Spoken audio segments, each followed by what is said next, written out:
Sight for a date.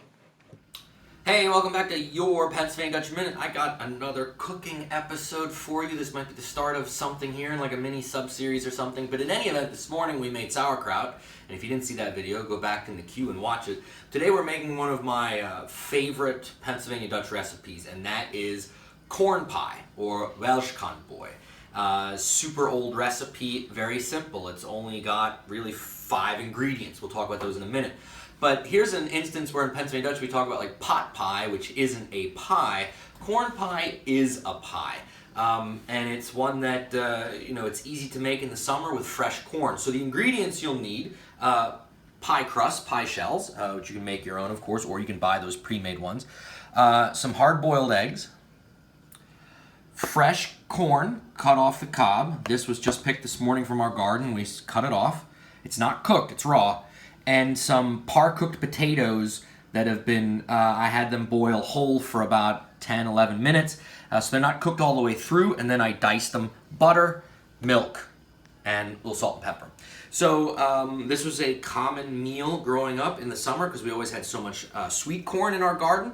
And what we didn't freeze and we didn't eat on the cob, then my mom used to love to make corn pie out of. So it's super easy to make. Anyone can do it. So let's walk through assembling the corn pie. So I already have my pie crust in the pie, what are these things called? Pie plate.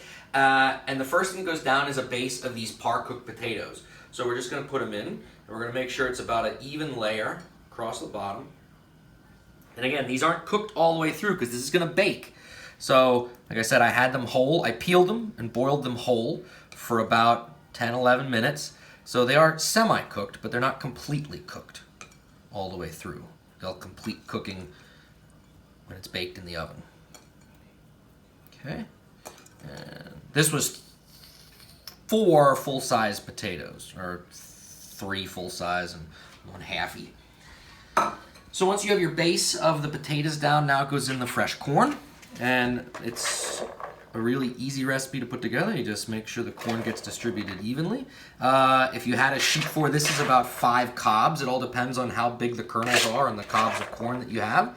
I think my mom's recipe says 2 cups of cut corn, but I usually do with whatever amount fits in the pie. Sometimes the pie is a little fuller than other times. Just pile that up. Don't be afraid to go heavy.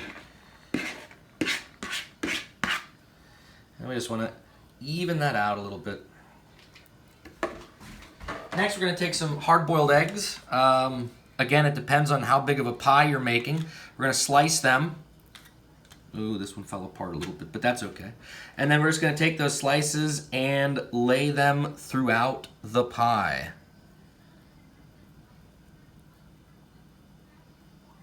Okay, like this. It doesn't have to be pretty. This is going to get covered anyway. So there was 1 egg. We'll do another one real quickly.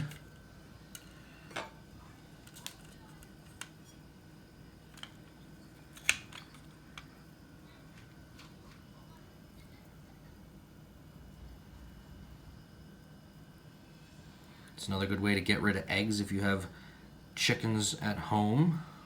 You're always looking for ways to use up eggs. Again, we're not going for beauty points here. Okay, and then at this point we can put some salt and pepper to your liking. I usually go a little heavy, or heavier on the pepper and salt.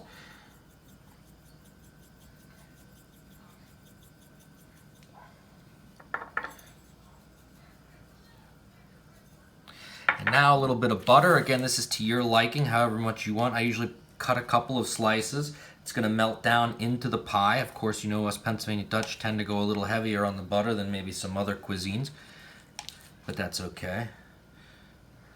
This is a great meal for people that are vegetarian, and the only thing that's making it not vegan is the fact that we do have dairy with the butter, and I'm going to put some milk in here in a minute. But if you were vegan, you could do this meal without the butter, and you could do it without the milk. So, but it's a great vegetarian dish too. And then one last ingredient is just a little bit of milk. To your liking, 1/8 of a cup, 1/4 of a cup. I usually just pour some in. We're not trying to coat the whole pie, just a little bit to give it some moisture. What'll happen is when we eat it, a lot of times you would have milk on the table and you could splash some fresh milk into the pie once it's been cut. And then you simply get your decal, your lid, your pie lid, and we're gonna cover it up. And however you crimp your pies, I usually just do a simple crimp. I'm not Martha Stewart here. And I'll trim off this excess before she goes in the oven. And we'll make some venting holes. I usually do about 4. Simple like that. Half of a hex sign, so to speak. And we'll trim.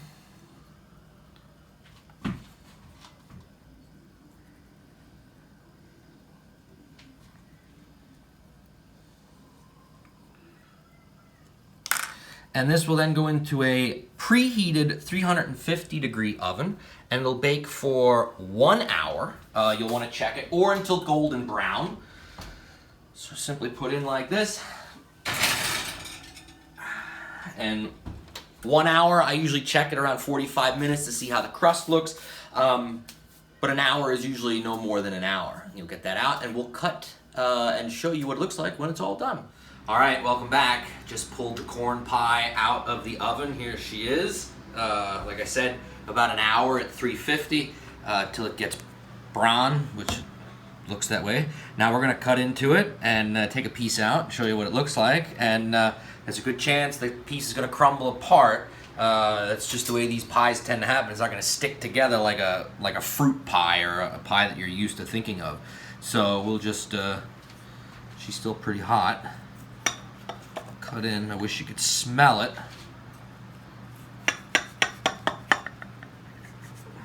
Now we're gonna try this. We might have to get a spoon. And yeah, just like that, she fell apart. But that's okay. It all goes to the same place, as my grandmother would say, right? So we'll get a spoon here.